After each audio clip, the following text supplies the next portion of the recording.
Assalamualaikum everybody. Seperti biasa, kali ini saya Biahman Voice akan berikan informasi atau pembelajaran berharga yang mudah-mudahan bisa memberikan penyadaran dan juga wawasan serta mencerahkan kita semua, khususnya kepada diri saya pribadi, ya. Pembelajaran kita kali ini adalah mengenai mindset orang-orang sukses. Oke, garis bawahi ya. Mindset orang-orang sukses kita harus gali ini, karena masih banyak orang yang mengatakan bahwa orang sukses itu ya, dia memang berbeda ya, tidak sama dengan kita.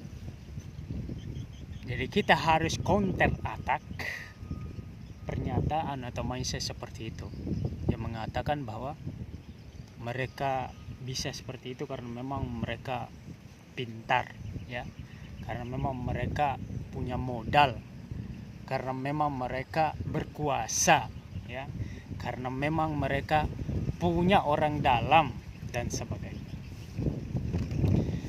Saya selalu mengatakan ya, kalau saya melihat begini loh, kita setting ulang dulu mindsetnya.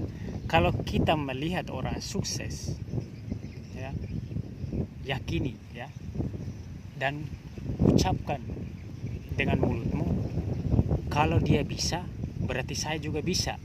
Kenapa saya harus menyampaikan ini ya? Ini penting teman-teman. Kalau mindset kita sudah seperti itu, maka kita akan cenderung mencontoh dia, tidak membatasi kemampuan diri kita sendiri dengan mengatakan bahwa saya bukan dia ya. Dia memang berbeda, dia lebih unggul dari saya ya. Tidak boleh kita langsung membuat pernyataan atau klaim seperti itu ya, menjustifikasi bahwa orang yang sukses itu memang dilahirkan berbeda ya dari kita. Jadi saya harus memberikan rasionalitas di sini. Dia kan manusia ya, dia bisa sukses. Terus kita ini apa? Kita juga kan manusia, berarti kita juga bisa sukses kan? Yang membedakan adalah dari pertama tadi saya katakan adalah mindset itu. Itulah mindset orang sukses selalu mengatakan kalau dia bisa, pasti saya bisa. Ya, karena sama-sama misalnya alhamdulillahnya, misalnya kalau semua anggota tubuh kita sehat walafiat, masih berfungsi dengan baik, berarti dia punya tangan, saya juga punya tangan ya. Dia punya otak, saya juga punya otak ya. Dia bisa pintar, berarti saya juga bisa pintar. Dia bisa belajar, berarti saya juga bisa belajar. Dia rajin, berarti saya juga bisa rajin ya. Dia bisa membangun koneksi, berarti saya juga bisa membangun koneksi. Dia pintar bicara, berarti saya juga bisa belajar untuk pandai berbicara. Semua itu bisa dipelajari. Tidak ada orang yang langsung tiba-tiba dia sudah sukses sekarang. Anda tidak belajar, Anda tidak membaca riwayat perjalanan hidupnya dia. Bagaimana dia setengah matinya, berdarah-darah, perjuangan yang panjang ya. Tidak ada orang sukses yang instan. Ya. Mungkin para koruptor, ya, itu bukan sukses namanya itu ya. Tapi maling itu ya. Jadi seperti itu. Jadi Anda harus mengerti dan paham bahwa mindset orang sukses itu selalu membuka ruang ya. Dia tidak mau membatasi kemampuan dirinya sendiri dengan melihat keadaan dan kondisinya sekarang. Dia langsung ya membuat klaim, meyakini satu hal, bahwa dia tidak mungkin bisa sukses karena kondisi saya saat ini tidak memungkinkan. Kalau memang kita merasa tidak memungkinkan kondisi kita saat ini, kita buat kondisi ini menjadi mungkin, yang buat kita berjalan menuju kesuksesan itu. Ya seperti itu. Kemudian mindset orang sukses ya. Yang kedua yang harus Anda pahami adalah Seperti begini, kan Anda sering mendengar bahwa kalau jatuh ya bangkit, jatuh ya bangkit, jatuh ya bangkit, ya. Kapan Anda melakukan eh, hal seperti itu, Anda tidak menyerah, Anda pasti akan mencapai sesuatu hal, ya. Konsisten saja. Misalnya kalau Anda ingin menjadi seorang penghafal Al-Quran, ya tidak bisa langsung langsung 30 juz atau satu Al-Quran itu kita hafal dalam sekali waktu. Tidak bisa. Harus ada metode, strategi, terus konsisten ya menghafal ayat per ayat, ya baru sampai ke bisa menghafal keseluruhan isi Al-Quran. Tidak mungkin ya kita langsung terlahir itu bisa langsung menghafal satu Al-Quran penuh, ya. Jadi kita harus melakukan sesuatu, kerja, dan kesuksesan dan kegagalan itu sebetulnya berjalan berbarengan, ya. Tapi kita harus meminimalkan kegagalan itu dengan terus belajar. Tidak boleh kita juga mengatakan bahwa kita harus merasakan kegagalan ya untuk mencapai kesuksesan. Tapi kita harus meminimalkan kegagalan itu, ya, karena kita bekerja by data. Apa yang kita misalnya analisa, kita kan punya otak untuk memikirkan cara terbaik agar tidak gagal, ya kan? Misalnya kalau kita sudah gagal, ya kita belajar pasti ada yang salah ini dalam prosesnya, ya. Tidak mungkin kita mengalami kegagalan kalau benar prosesnya, kan? Seperti itu. Tidak apa-apa ya kita mengalami kegagalan juga itu. Sebetulnya ada banyak hal positif, sisi positif yang bisa kita ambil. Bisa jadi orang yang gagal, yang betul-betul gagal lah istilahnya, yang mungkin tidak ada lagi harga dirinya, bisa jadi itu akan menjadi batu loncatan yang begitu kuat dalam dirinya bahwa saya harus bangkit, ya, mengembalikan keadaan istilahnya. Itu ada sisi positifnya. Kalau orang gagal berpikir terbalik, ya, tidak memikirkan bahwa saya sudah usai, saya sudah selesai, ya, maka dia akan menjadikan kegagalan itu sebagai justru sebagai pelecut, ya, sebagai semangat baru, ya, untuk tidak boleh lagi gagal begitu.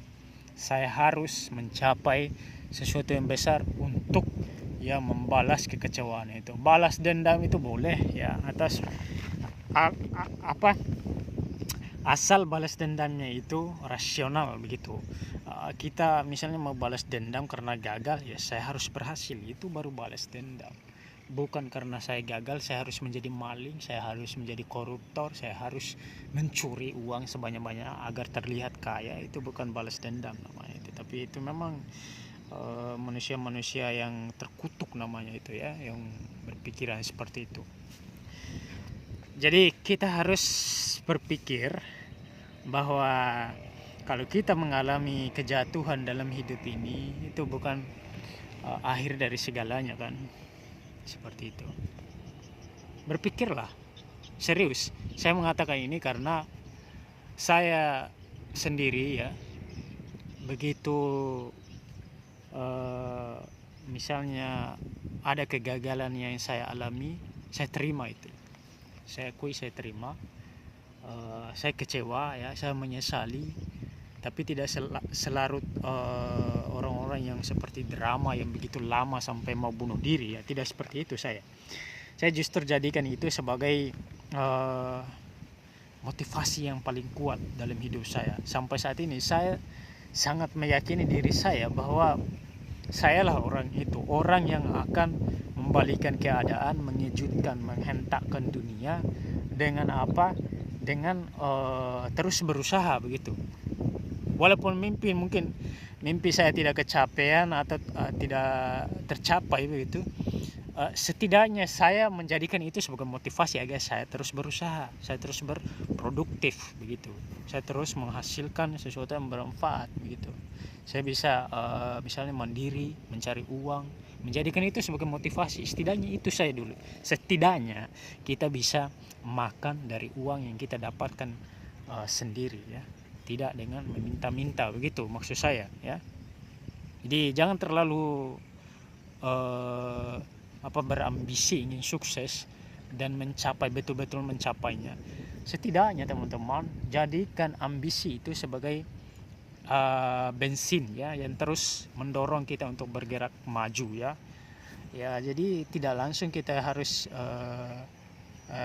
langsung menjadi orang hebat, orang besar ya. Kita perlu perjalanan yang panjang dan proses yang menyakitkan untuk menjadi orang hebat kan. Para pahlawan itu Anda kira dia langsung bisa masuk sebagai daftar-daftar pahlawan kalau tidak ada yang bahkan hampir nyawa mereka dia korbankan ya demi negara dan bangsanya. Sekarang mereka menikmati ya, nama besar mereka diingat, tak pernah mati itu nama yang seperti itu teman-teman. Orang-orang hebat itu namanya tak pernah mati dalam sejarah, sampai kapanpun mereka akan selalu diingat. Bung Karno ya sampai saat ini, padahal beliau sudah berpuluh-puluh tahun sudah meninggalkan kita ya, begitu dikenangnya ya. Semoga juga di akhirat dia saya paling percaya orang-orang yang berbakti kepada masyarakat, kepada sesamanya manusia, yang punya misi kemanusiaan, yang punya misi kebaikan, yang tidak menghancurkan, tidak membuat kerusakan di muka bumi, itulah orang-orang yang akan mendapatkan tempat yang terbaik di sisi Tuhan juga. Di sisi Tuhan dia dapatkan tempat yang terbaik di tengah-tengah manusia, generasi-generasi penerusnya, dia selalu diingat namanya karena memang ada karya dan legasi yang dia tinggalkan untuk kita semua. Jadi kita harus berpikir, ini yang ketiga ini, mindset orang sukses yang mau kita bahas. Dia berpikir meninggalkan legasi, bukan meninggalkan citra buruk ya. Reputasi itu penting teman-teman bagi orang sukses. Bayangkan kamu misalnya menjadi seorang Bill Gates, kemudian pada pertengahan jalan di saat kamu sukses-suksesnya, ternyata kesuksesan itu hasil dari kamu memperbudak orang lain. Siapa yang mau mengingat orang seperti itu teman-teman? Padahal dia sudah sukses besar, diingat namanya sebagai orang terkaya di dunia, tapi ternyata hampir sebagian harta kekayaannya itu hasil dari merampok, memperbudak banyak manusia. Tidak ada orang yang mau ingat orang seperti itu kan. Tapi kapan misalnya Bill Gates, orang terkaya di dunia, melakukan misalnya kampanye kemanusiaan dengan kekayaannya itu ya, bayangkan dia namanya akan, walaupun dia mungkin non muslim dan sebagainya, namanya akan terus diingat. Misalnya dia membantu orang-orang kelaparan di Afrika mungkin ya, dengan kekayaan yang begitu besar itu, dia misalnya membangun banyak sekali sekolah, membangun banyak sekali misalnya tempat-tempat fasilitas sosial di seluruh dunia ya. Kemudian apakah ada, kayaknya ada ya fondasi atau amal yang dia lakukan ya begitu. Ya saya rasa ada memang kampanye kemanusiaannya dia itu ya, Bill Gates. Berarti kita mengatakan bahwa orang itu benar-benar lengkap kesuksesannya ya. Jadi kalau misalnya kita punya banyak uang, jadi orang terkaya, tapi uang itu hanya kita nikmati sendiri ya, tidak ada yang mau ingat nama kita. Yang tinggal itu ya orang terkaya saja. Tapi bayangkan kalau dobel ya, orang terkaya dan orang terbaik di dunia, luar biasa itu ya. Jadi orang-orang sukses itu memikirkan legasi. Ada pernah saya nonton ya, ketika rapat kabinetnya mungkin seorang Presiden Nayib Bukele dari negara apa dia itu ya, saya lupa negaranya, di Afrika Selatan, di Amerika Selatan sana negaranya, Venezuela ke apa, bukan. Pokoknya dia mengatakan seperti ini, Anda ya, kalau korupsi ya, tidak ada rakyat yang mau mengingat nama Anda ya. Dia mengatakan bahwa saya hanya memikirkan legasi ya, saya hanya memikirkan legasi, karena dia sempat dikritik HAM dan sebagainya karena memenjarakan ribuan narapidana gangster yang betul-betul pengacau di negaranya, dan berhasil teman-teman. Ya memang harus dihukum ya, tidak boleh itu kriminal ya, kita biarkan bebas. Itu pengacau itu bisa bikin rusak tata masyarakat bahkan negara itu. Jadi dia harus bertindak tegas memang. Hukumannya penjara saja ya, supaya mereka punya efek jera. Bahkan kalau memang mereka setelah dikeluarkan kembali melakukan aksinya, tambah lagi hukumannya sampai semaksimal mungkin, sampai mereka betul-betul jera begitu. Ya mereka pengacau kok, ya kan? Jadi dia mengatakan bahwa saya memikirkan legasi apa yang saya tinggalkan sebagai presiden. Namanya sangat terkenal juga dia ya, tentang keberhasilannya. Memang dikritik karena memenjarakan orang mungkin secara tidak melanggar HAM ya, selalu melanggar HAM begitu. Padahal itu kan demi negaranya, demi kebaikan negaranya. Kalau mereka tidak gangster ya untuk apa juga Nayib Bukele dia penjara itu orang-orang, tidak mungkin kan. Cuma karena mereka tembak sana tembak sini, tidak peduli ada sesamanya yang meninggal, meneror warga, ya wajar lah, masuk akal di penjara kan. Masa iya setelah kamu berbuat kriminal mau bebas begitu saja? Mana keadilannya? Begitu kan? Sebagai pemimpin ya dia punya tanggung jawab. Nanti juga setelah mati akan ditanya sama Tuhannya.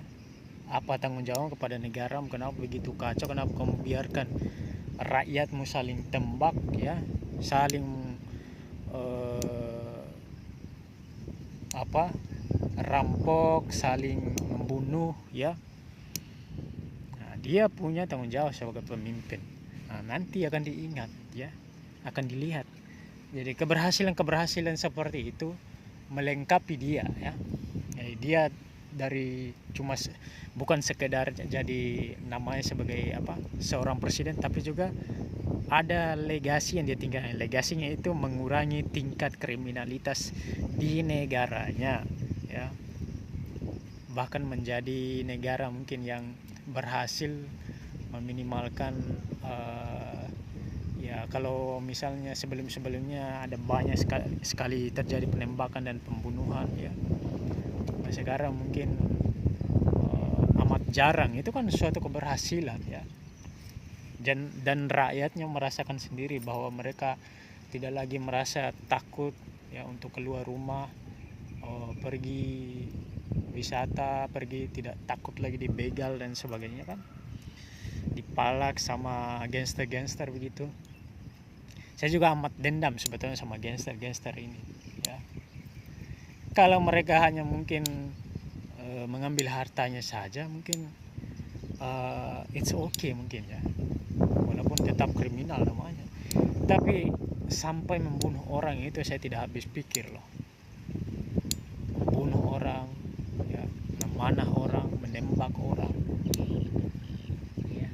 Anda tidak sadar bahwa Anda sebetulnya sedang melakukan kejahatan yang berlipat-lipat, sangat berat sekali itu. Membunuh orang itu ya, melenyapkan nyawa orang yang bahkan Anda tidak tahu apakah orang ini orang yang dibutuhkan dalam keluarganya ya. Misalnya kalau kepala keluarga, kalau mati seorang ayah ya, anak-anaknya bagaimana dia makannya. Terus Anda membuat satu keluarga itu kelaparan begitu setelah Anda membunuh ayahnya mungkin atau ibunya ya, seperti itu. Jadi harus dipikirkan ya. Maka dari itu tinggalkan legasi, apapun namanya itu teman-teman. Legasi itu bukan hanya milik orang kaya, orang miskin juga punya legasi. Apa legasinya orang miskin? Baik saja ya. Jadi orang baik saja ya. Nggak usah terlalu muluk-muluk gimana toh. Jadi orang baik saja. Simple saudara. Jadi orang baik saja. Orang baik itu ya setidaknya kita bisa dikatakan dia orang yang baik gitu. Citra positif, tidak perlu muluk-muluk kan. Tidak perlu kita harus kasih uang dulu untuk cari nama dan sebagainya. Kita cukup kalau memang orang lain butuh pertolongan kita atau kita langsung menolong orang, itu orang baik itu namanya ya. Kita tidak memikirkan untuk menyusahkan orang lain, itu orang baik juga namanya itu. Kita malu berbuat salah, itu orang baik juga itu. Kita orang yang paling bertanggung jawab, itu orang baik juga. Kita orang yang paling dekat dengan Tuhan, itu orang baik juga itu ya. Jadi setidak-tidaknya ya, kalau kita tidak bisa beramal baik, setidak-tidaknya begini, jangan beramal buruk ya, jangan membuat kekacauan. Kalau kita tidak punya akses untuk beramal baik, misalnya tidak punya uang untuk memberikan bantuan dan sebagainya, ya doakan saja kan. Doa juga itu kan mujarab begitu. Kita doakan kesehatan untuk orang lain, kita tidak berpikir buruk kepada orang lain, kita tidak mendoakan yang jelek-jelek kepada orang yang tidak jahat kepada kita, kepada yang bukan musuh kita, yang bukan memerangi kita ya. Untuk apa kita senang pada kesusahan orang lain? Itu penyakit hati itu teman-teman ya. Tinggalkan legasi, entahkah konten pembelajaran, entahkah Anda menjadi seorang guru. Jadi tidak harus kita ini selalu berpikir apa yang saya berikan, misalnya pembelajaran harus dijual dengan uang. Di mana amalnya teman-teman? Di mana amalnya? Tidak harus kita kalau menulis buku, ini buku harus dijual, harus menghasilkan uang. Tidak seperti itu cara pandang orang yang benar-benar mau sukses dan berhasil. Sukses dan berhasil ya. Sukses itu ya mungkin orang anggap ya kaya raya. Tapi kalau berhasil itu teman-teman, kita berhasil dalam segi amalnya ya. Kita dianggap baik, orang baik itu luar biasa itu mahkotanya manusia. Kita dianggap orang baik ya, tapi bukan pencitraan ya, tapi betul-betul kita melakukan ya kebaikan itu. Kita melakukan kebaikan itu, kemudian orang melihat kita, ini orang baik ini ya. Orang baik itu teman-teman pasti akan selalu mendapatkan pertolongan dari Tuhan ya. Kita bantu orang, pasti Tuhan juga akan bantu kita. Tidak mungkin dia biarkan ketika kita kesusahan, padahal kita sudah melakukan meringankan orang lain, terus Tuhan tidak meringankan hidup kita. Tidak mungkin ya, yakini saja. Jadi seperti itu guys. Saudara-saudara, ingat baik-baik mindset orang sukses ini yang saya ajarkan 3 hal itu. Mungkin ini saja dulu ya yang bisa saya sampaikan, nanti terlalu panjang durasinya. Sekian, wassalamualaikum warahmatullahi wabarakatuh.